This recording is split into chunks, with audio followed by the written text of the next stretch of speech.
Hi friends, welcome to శ్రీమార్తి నిలయం. ఈరోజు నేను మామిడికాయ ఆవకాయ పచ్చడి పడుతున్నాను. ఎలా పడుతున్నాను అనేది మీకు కొలతలతో కరెక్ట్గా చెప్తాను, ఒకసారి చూడండి. ఓకే,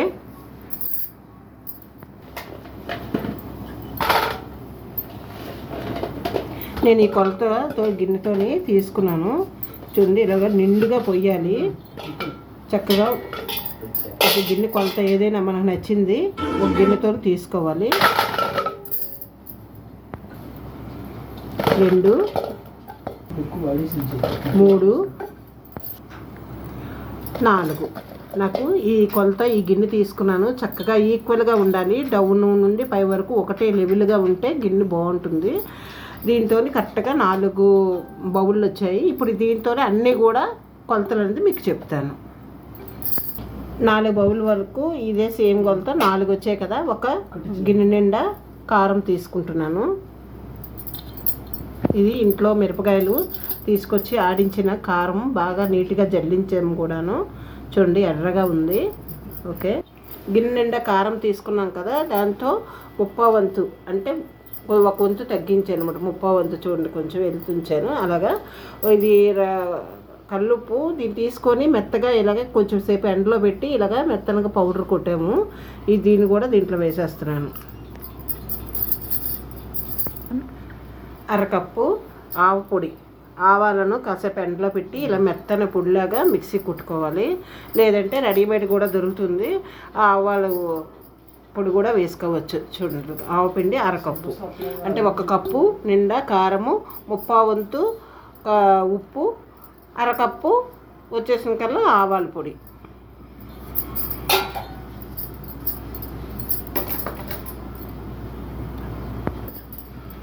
ఇప్పుడు మెంతులు కూడా లైట్గా వేయించాలి, లేదా ఎర్ర టెండలో పెట్టినా పర్వాలేదు. లైట్గా వేయించి మెత్తన పొడి మెంతులు ఒక 2 స్పూన్స్ వరకు వేస్తున్నాను, అంతే. మెంతుల పొడి అలాగే 1 స్పూన్ నిండా మెంతులు కూడా వేస్తున్నాను. అలా మధ్య మధ్యన మెంతులు తగిలితే బాగుంటాయి, అందుకు 1 స్పూన్ నిండా మెంతులు వేసాను. అట్లాగే ఇది కొంచెం వెల్లుల్లిపాయలు ఉప్పు కలిపేసి ఇలా పేస్ట్ చేశాను. వెల్లుల్లిపాయ పేస్ట్ అనమాట. కొన్ని వెల్లుల్లిపాయ రెబ్బలు విడిగా వేస్తాను. వెల్లుల్లిపాయలు కూడా పేస్ట్ చేసింది, అదొక 2 స్పూన్స్ వేస్తున్నాను.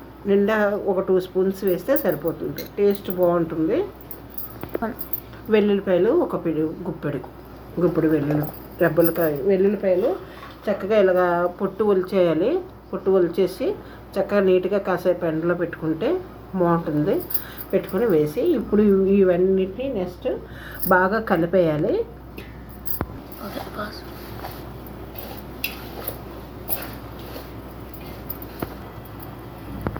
చక్కగా ఇలాగా బాగా కలిసేటట్లుగా కలుపుకొని ఇది పక్కన పెట్టుకోవాలి.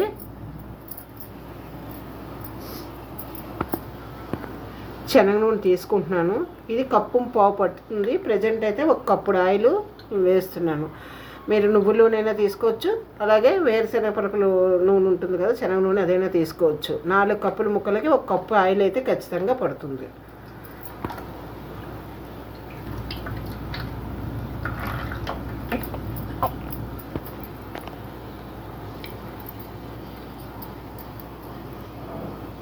ఒక స్పూను పసుపు ఇలా ఆయిల్లో వేసి కలిపేయాలి బాగా.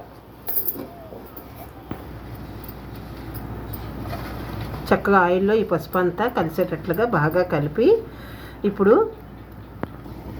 మనం ఏ డబ్బాలోకి అయితే ఈ పచ్చడిని మనం పెట్టుకోవాలనుకుంటున్నామో ఆ డబ్బాని తీసుకొని మరొక 1/2 కప్పు ఆయిల్ పడుతుంది అన్నాను కదా, దాంట్లో నుంచి కొంచెం ఆయిల్ డబ్బాలోనే డౌన్ దేంట్లోకి మనం తీసుకోవాలో దాంట్లో కొంచెం ఆయిల్ అనేది కిందన వేసుకోవాలి. మొత్తం ఇలా అయ్యేటట్లుగా మొత్తం ఇలా కలుపుకోవాలి. డబ్బా మొత్తానికి పట్టేటట్లుగా చేసుకోవాలి. స్ప్రెడ్.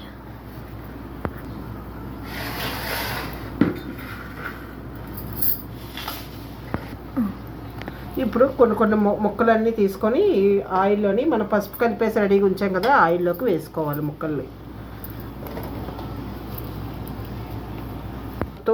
కూడా అంటే ముక్క మొత్తానికి ఈ ఆయిల్ ఇలా పట్టాలి. ఇలా పట్టడం వల్ల అనేది తొందరగా అనేది ముక్క మనకి మెత్తబడిపోకుండా ఉంటుందన్నమాట. ఈ నూనెలో నుంచి తీసేసి మళ్ళీ మనం కలిపి పక్కన పెట్టుకున్నాం కదా, దాంట్లోకి వేసుకోవాలి.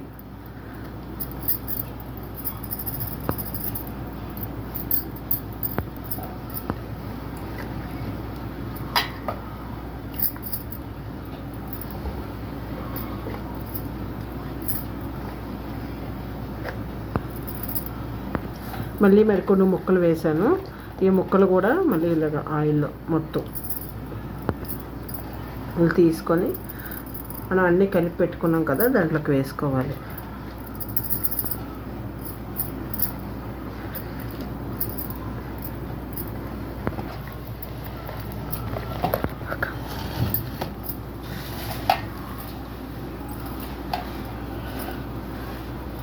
ఇలాగే ఈ ముక్కలకి మనం పక్కన పెట్టుకున్నాం కదా, ఇదంతా పట్టేటట్లుగా ఇలా కలుపుకుంటా మొత్తం కలపాలి. దీనికి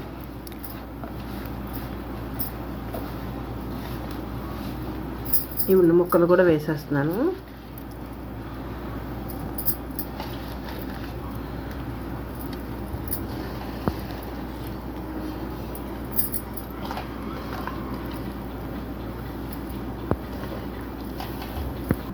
మొత్తం ముక్కలన్నీ తీసిన తర్వాత ఈ ఆయిల్ కూడా దీంట్లోకి పోసేయాలి. మొత్తం ఎక్స్ట్రా అనేది పడుతుంది, మ్యాక్సిమం పడుతుంది. లేదంటే ఒక కప్పు అయితే సరిపోతుంది, లేదంటే హాఫ్ కప్పు మనం తీసుకున్న ఉప్పు కారం దీన్ని బట్టి ఒక హాఫ్ కప్పు అనేది ఎక్స్ట్రా పడుతుంది. ఇప్పుడు చక్కగా మొత్తం ముక్కలన్నిటికి ఇలా పట్టేటట్లుగా కలిపేయాలి. చూడండి, మొత్తం కూడా మనం తీసుకుంది అన్ని ముక్కలకి చక్కగా పట్టేసింది. మొత్తం ఉప్పు కారము పసుపు అట్లాగే ఆయిల్ అంతా కూడా మనం ఏమేమి వేసామో అవన్నీ కూడా చక్కగా ముక్కలకి పట్టాయి.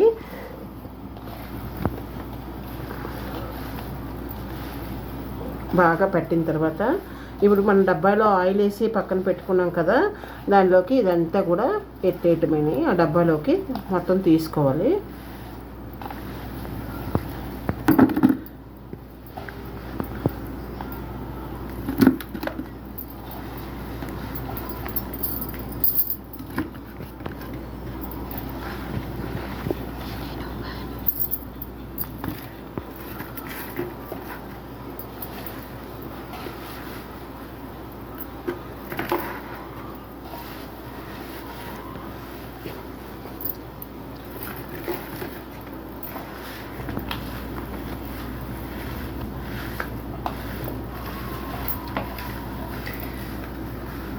అప్పుడు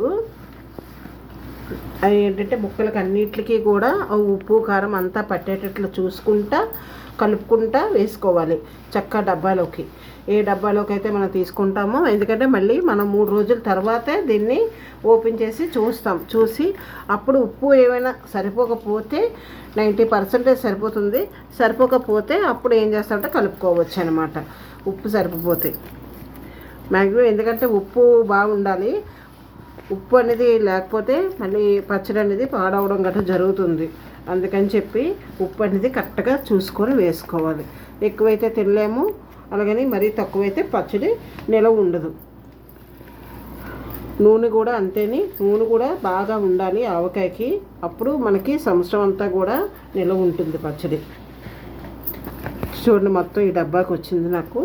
ఈ డబ్బాలో మొత్తం ఇలా వేసాం కదా, ఈ మరొక పావంతు ఆయిల్ అనేది తీసుకున్నాను కదా, అది పైనుంచి కొంచెం ఆయిల్ అనేది ఇట్లా వేస్తున్నాను. చూడండి, ఇలా మొత్తం ఆయిల్ అనేది పైనుండి వేసేస్తున్నాను. 1.5 వేసానట్టు మొత్తం 4 కప్పుల ముక్కలకి 1.5 ఆయిల్ పండింది. ఒకవేళ 3వ రోజు తర్వాత మళ్ళీ మనం ఓపెన్ చేసి చూస్తాం కదా, అప్పుడు ఆయిల్ సరిపోకపోతే వేసుకోవచ్చు. దీనికి చక్కగా ఒక క్లాత్ అనేది కట్టేసి క్యాప్ పెట్టేసి 3 రోజుల వరకు దీన్ని అట్లా వదిలేయాలి. అంటే ఈరోజు కలిపాం కదా, ఈరోజు నైట్ రేపు నైట్ ఎల్లుండి మార్నింగే ఓపెన్ చేసి చూడాలి. ఓకే ఫ్రెండ్స్, మీకు నచ్చితే లైక్ చేయండి, షేర్ చేయండి. మీరు ట్రై చేసి ఎలా ఉన్నదనేది కామెంట్స్ రూపంలో కంపల్సరీగా నాకు తెలియపరచండి. Okay, thank you.